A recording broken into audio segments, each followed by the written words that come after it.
Welcome back to the Dragon's Lair, everybody. My name is Wade, and this is my show, Only Lore in the Grimdark of the 41st Millennium. There is only lore. So we're right at the end of the timeline, doing these timeline videos. So this is after the Horus Heresy. There's two videos for the Horus Heresy. Go ahead and check those out to catch up where we're at.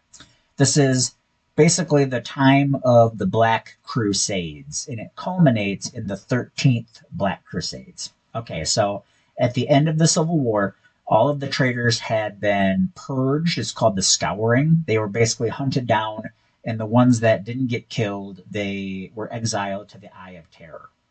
Okay, so there's this planet right outside the Eye of Terror called Cadia, and the planets around Cadia are called the Cadian Gate. And what they do is over these 10,000 years, they fortify Cadia, and Cadia becomes a fortress planet. And Cadia is mega boss, and it's the best. And they just murder everything that comes out of the Eye of Terror. And the planets around it support it, and it's all together. It's called the Cadian Gate. All right. So basically, the 10,000 years that happen after the Horus Heresy is where most of the things that in the books and everything like that happen in. That's the time period that most of all lore happens in.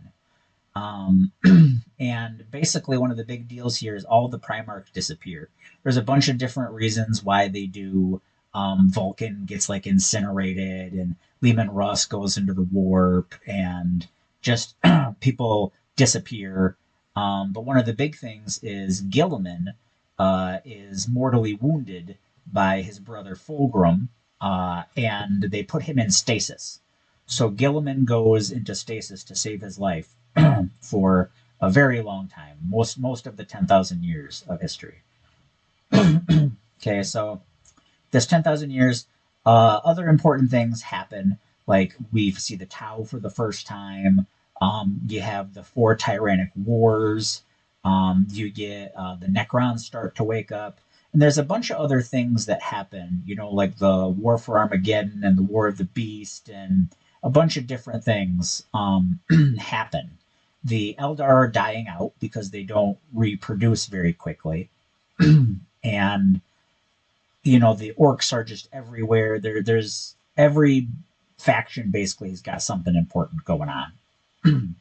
So after the Scouring, about 500 years after the Scouring, that's when the first Black Crusade takes place. So Horus, when he was a Primarch, was the Primarch of the Luna Wolves.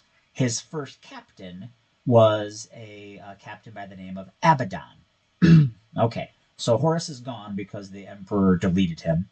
And then, all the traitors go into the Eye of Terror. That's the Eye of Terror right there. So over time, in the first 500 years after the Scouring, Abaddon rebuilds the Luna Wolves. They're no longer the Luna Wolves, they're the Black Legion. And the big deal about the Black Legion is it's made up of Space Marines from every traitor chapter.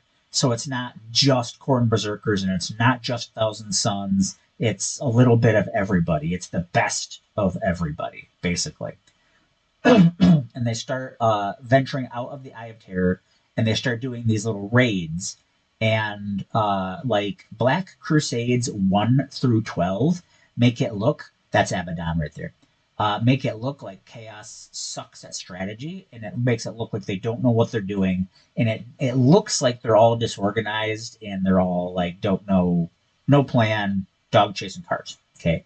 This, however, is not the truth. Some of it may have been dog chasing cars, but for a fact,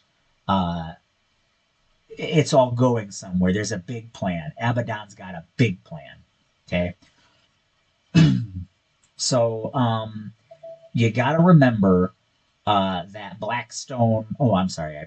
I jumped ahead. You got to remember Cadia is protecting everyone from the Eye of Terror.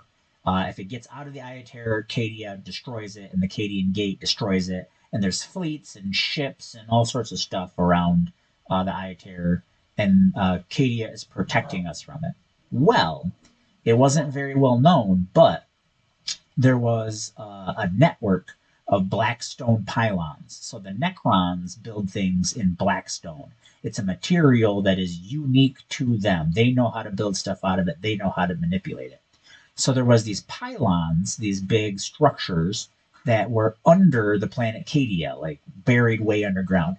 And these pylons have been found on other planets as well. And it's very widely believed that the Necrons are able to charge this network, turn the pylons on, basically.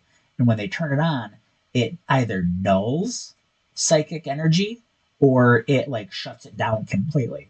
So it either shuts it down completely or it weakens it severely. Okay? Because you got to remember the Necrons hated the old ones. The old ones were super psychic. They were super psychic god frogs. And so they have this anti-psychic weapon. Well, demons and chaos are very psychic, right? So anyways, Cadia, nobody really knew, but Cadia had Blackstone pylons under it. And it was part of a network that was keeping the Eye of Terror from growing, and it was keeping it at bay. It basically had the Eye of Terror on lockdown. So Abaddon, through the 10,000 years, because the first Black Crusade happens about 500 years after the Scouring. So through Black Crusade 1 through 12 is all about little victories. And one of those victories is Abaddon secures a Blackstone fortress. So it's a giant spaceship made of Blackstone, and it's in the shape of the Chaos Star. That's it from the side. So if you can imagine turning it and looking at it straight on, it's the Chaos Star. Anyways, he hurls this thing straight into Cadia. They assault Cadia, but he decides to sacrifice his Blackstone fortress. And in the game Battlefleet Gothic 2, there's a great animation of this. And supposedly, it doesn't even destroy the Blackstone fortress. It just damages it quite a bit. But anyways, when Cadia is destroyed and that key part of the Blackstone pylon network shuts off, it basically cripples the other parts down the line, down the chain, and that allows the Eye of Terror to erupt, and it grows massively. It becomes what's known as the Cicatrix Maledictum, or the Scar or the Tear, but it basically cuts the galaxy in half. So the galaxy is cut into two different sections. Imperium Sanctus, which is everything that is on the side of the tear or the rip or the rift, the Great Rift. Everything on the side of the rift where Terra is, where Earth is, that's Imperium Sanctus. Imperium Nihilus is everything on the other side. It's also known, they also go by the Dark Empire and the Light Empire. And the reason why this is in Imperium Nihilus, on the other side of the Great Rift, you can no longer see the Astronomicon. So the light, the golden light of the Emperor that he is personally plugged into, that creates the lighthouse effect that you can navigate the stars with, you can no longer see it on the other side, which is super bad for everything in Imperium Nihilus, or the Dark Imperium, because they're cut off. They can't really communicate. They can't really navigate. And this is a huge, huge, huge victory for Chaos. This is the time in the timeline that we currently exist in. So yeah, there are things going on like the Indominus Crusade and things like that. So the Indominus Crusade is all about uniting the other side of the Rift, Imperium Nihilus. And that's what Guilliman is on about right now. Guilliman was brought back, by the way, with the help of an Eldar named Yarvane. And in my opinion, it's all about the Eldar are going to defeat Slaanesh, and Fulgrim plays a big part of that because there's all these multiple swords, and if the Eldar get one of those swords, they can kill Slaanesh with one of those swords.